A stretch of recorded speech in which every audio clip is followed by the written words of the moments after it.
na ginagamit ng bilis para mabuhay. Meron namang ginagamit ito para pumatay. Pag nagsama sila, umatik ang bungabulan.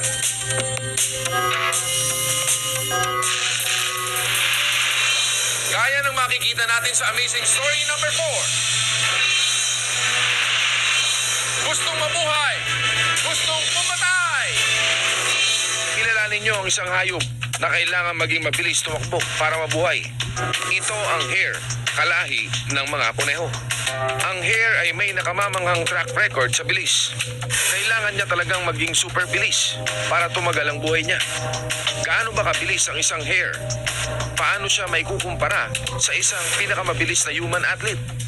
Kung sasali ang hare sa Olympics, kailangan niyang habulin ang mga mananakbo na may bilis na 22 miles per hour. Walang problema yan sa hare. Kaya ng hare na tumakbo ng 45 miles per hour, na ang ibig sabihin, mananalo siya sa Olympic sa 100 meters sa 5 segundo lang. Ang bilis niya pwede ring magamit sa isang kilalang paligsahan. Kaya niya makipagsabayan sa karera ng kabayo sa Kentucky Derby. Bakit nga ba mabilis tumakbo ang hare? Kung tutusin, mas mahahaba at maraming muscles ang hita ng tao at kabayo kumpara sa kanya. Dalawang bagay ang dapat nating suriin para malaman ang bilis. Una, gaano kabilis kumilos ang hita at gaano kahaba ang hakbang. Ang magagaling na atleta kayang humakbang ng 4 na beses bawat segundo. Gayon din naman ang hare.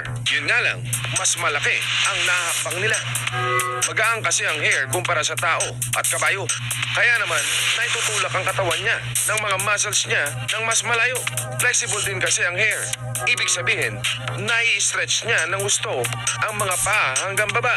Kaya naman malaki ang natatalon niyang espasyo. Bawat talon, halos dobleng distansya ang nasasakop niya. May isang paraan para mapahaba ang hakbang natin. Gumamit lang na tinatawag na power walkers. Ibang klase ang magiging bilis mo. Para ka na ring hare. Para lumawak ang hakbang, ang stilts na ito ang kailangan mo. Siguradong lalampasan mo ang lahat ng kalaban mo kapag may gamit kang ganito. Para sa mga cowboy sa Wild West, ang nakagugulat na bilis ang magsasabi ng buhay at kamatayan. 2/10 ng isang segundo ang kailangan ng pinakamabilis na gunslinger para mag-draw at bumaril. Pero ang mga cowboys na ito may katapat. Ito ang pinakamabilis na sipit sa West. Pero hindi mo makikita ang mantis shrimp na pag-alagala sa maalikabok na western town. Nagtatago ang tirador na ito sa ilalim ng tubig kasama ang mga isda. Angat ng mantis shrimp sa countdown natin dahil isa siyang sharp shooter. Wala siyang baril pero gamit niya ang club para itumba ang mga kalaban ng walang kabog-kabog. Ang unahan niyang hita kasing bilis ng bala. Kapag tinamaan ng kalaban, tiyak, kamatayan. Kaya kung isa kang crab o alimango, ang tanging pag-asa mo na matakasan ng shrimp mantis, tumakbo ka na bago ka pa makita. Hindi lang alimango ang nakakaranas ng lupit ng mantis shrimp. Kahit sino na gustong dumampot sa kanya, malalaman kung bakit siya may palayaw na thumb splitter. Di lang daliri mo ang kaya niyang putulin. Kaya niyang bumasag ng mamahaling aquarium. Pero alam niyo ba na ang mantis shrimp ay hindi pa rin talaga ang may pinakamabilis na sipit sa dagat? Ang karangalang yun para sa pinsan niya na snapping shrimp. Hindi siya kasing laki at kasing delikado ng mantis, pero mas mabilis siya sa draw.